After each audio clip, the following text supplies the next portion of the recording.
Assalamualaikum warahmatullahi wabarakatuh. Saya Muhammad Saiful Siregar, berasal dari Fakultas Agama Islam, NIM 19.3132. Saya akan menjelaskan materi tentang azan.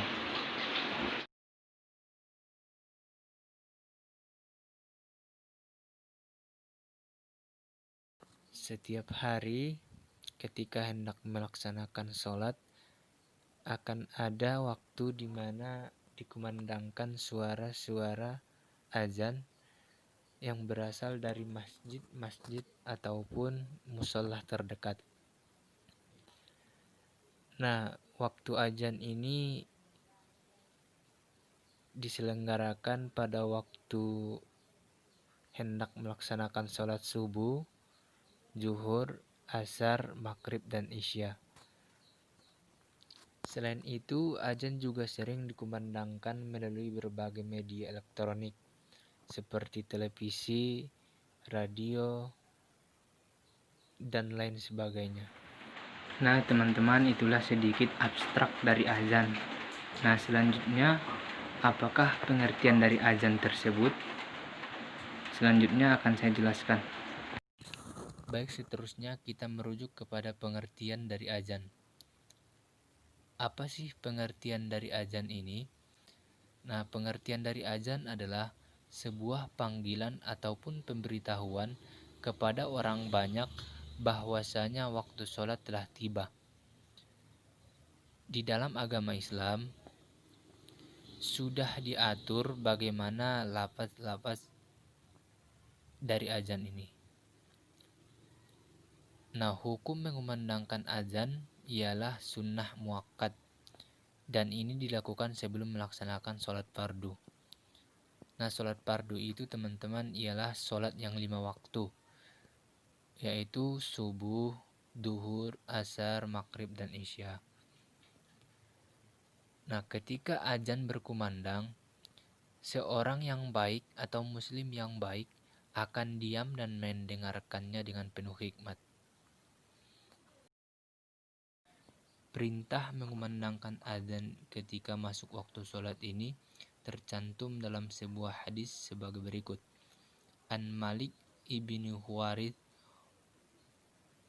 qala Rasulullah sallallahu alaihi wasallam wa idza hadaratis sholatu falyu'adzil lakum ahadukum. Dari Malik bin Huwarith, Nabi Shallallahu Alaihi Wasallam telah bersabda, dan apabila waktu sholat telah tiba, bersegeralah salah satu di antara kalian untuk mengumandangkan azan. Hadis riwayat 7 ahli hadis. Sebelum muadzin itu melaksanakan azan, maka sebaiknya dia harus mengetahui adab-adab atau etika dalam azan. Apakah etika dalam azan tersebut? Inilah yang akan kita bahas nantinya.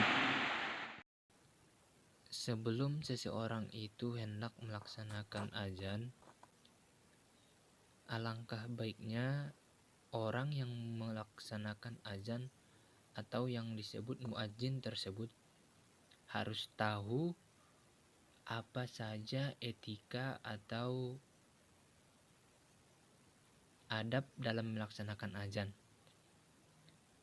Nah, apa sih adab atau etika dalam melaksanakan azan? Di sini saya sudah merangkum 10 etika dalam melaksanakan azan. Yang pertama yaitu etika dalam melaksanakan azan didasari niat untuk beribadah kepada Allah. Ini jelas sekali teman-teman. Seperti hadis yang disebutkan itu innama a'malu bin niat. Niat suatu perbuatan itu didasari dengan niat. Nah, ketika hendak melaksanakan azan, etika yang pertama ialah harus berniat dulu bahwasanya ia melaksanakan azan bukan karena ingin memperlihatkan suaranya yang bagus kepada masyarakat di sekitar, akan tetapi niatnya itu untuk melaksanakan azan agar mengetahui bahwasanya waktu azan akan segera dimulai, supaya masyarakat setempat itu bersiap-siap untuk datang ke masjid melaksanakan sholat berjamaah. Nah, yang kedua itu dilakukan setelah masuk waktu sholat. Apabila waktu sholat belum masuk, maka muadzin belum boleh mengumandangkan atau menyuruhkan azan.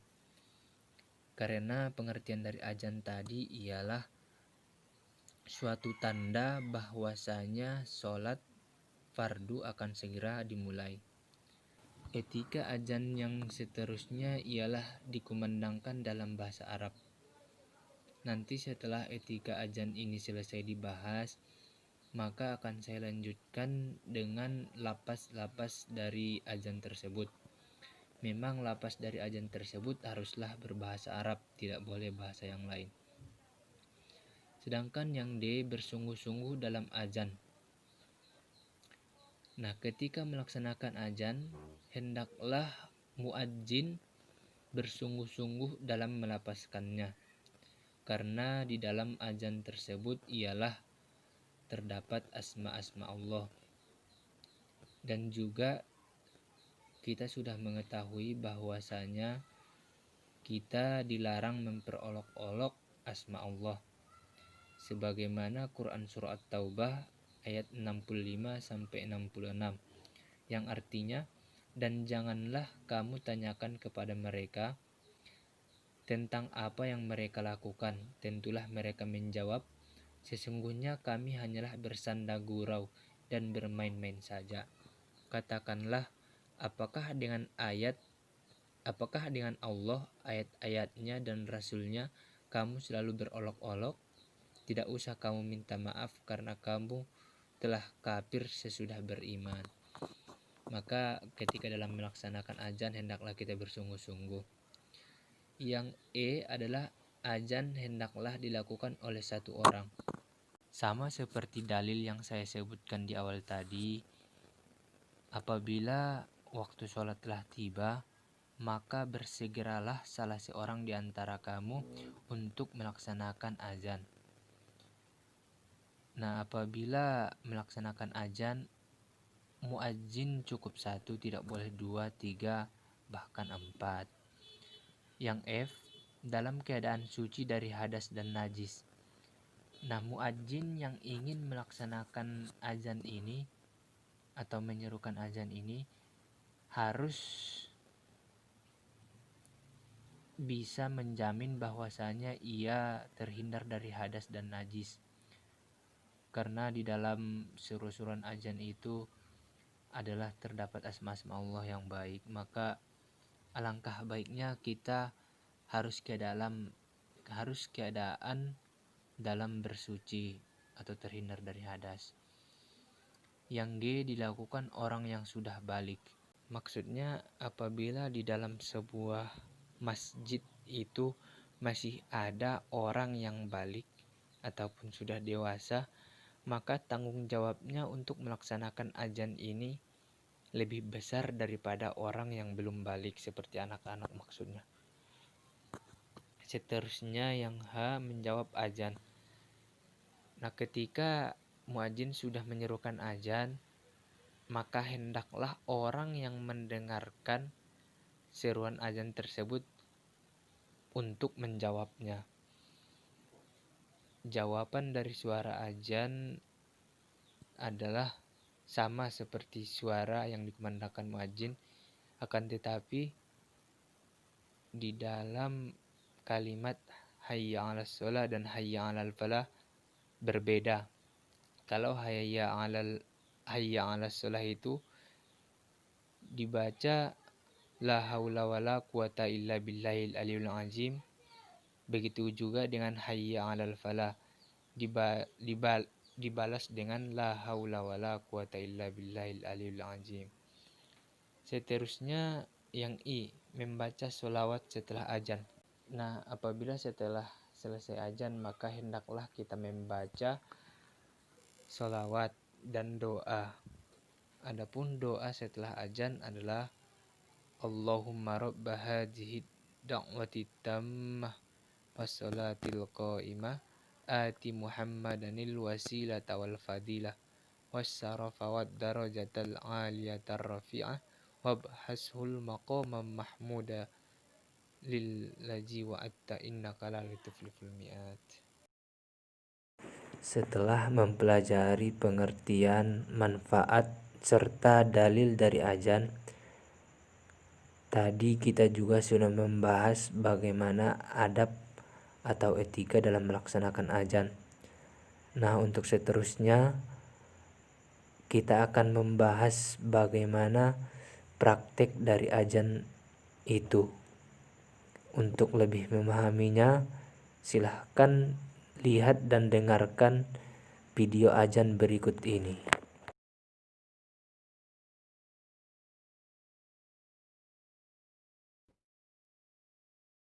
Allahu Akbar, Allahu Akbar.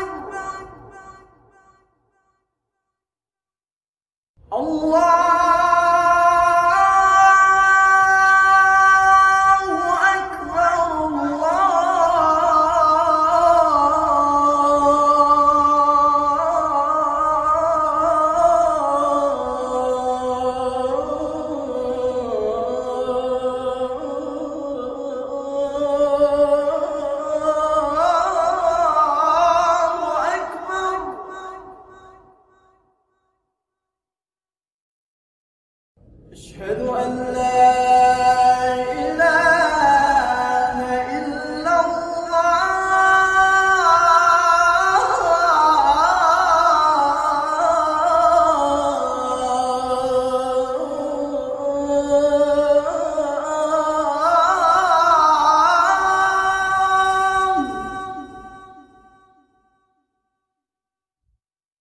أشهد أن لا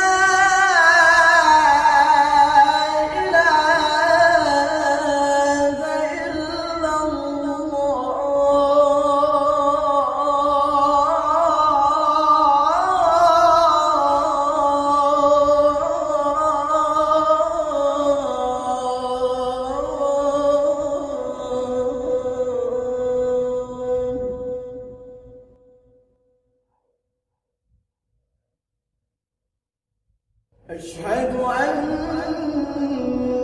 محمدًا رسول الله.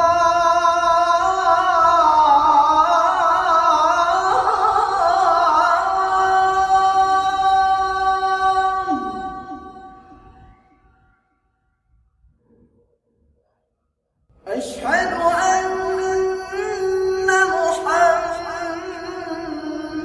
رسول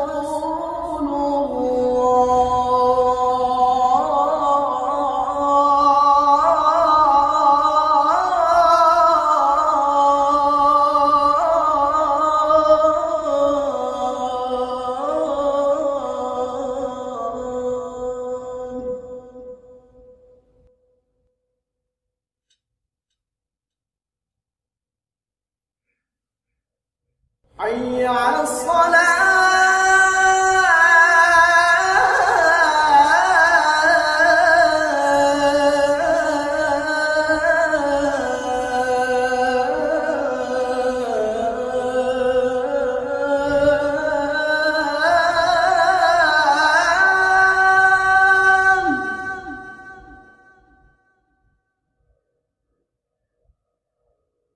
حي على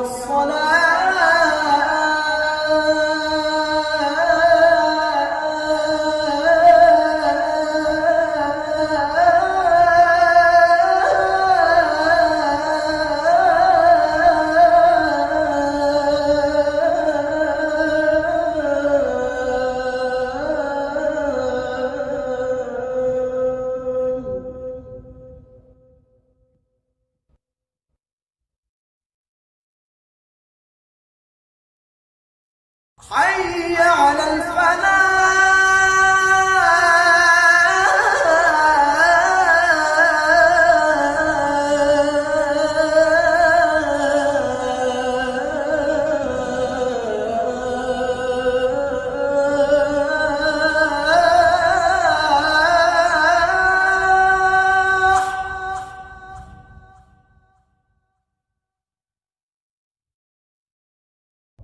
حي على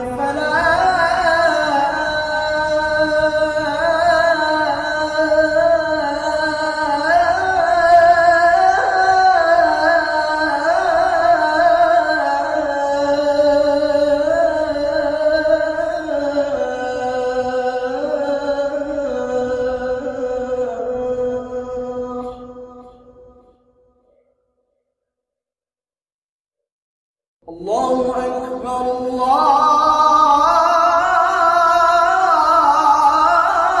الله أكبر لا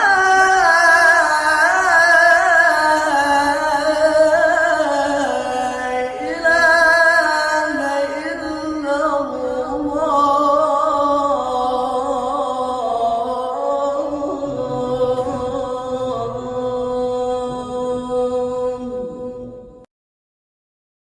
Dari video tersebut dapat kita ambil beberapa kesimpulan.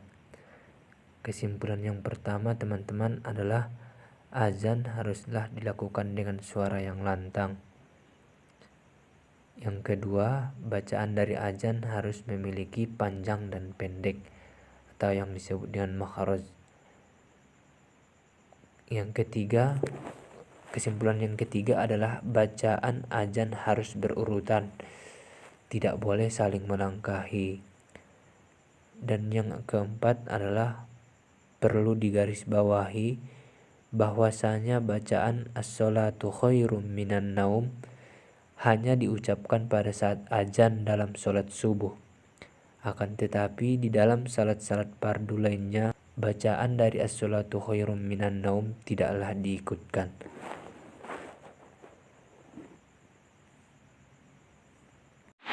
Cukup sekianlah yang dapat saya sampaikan.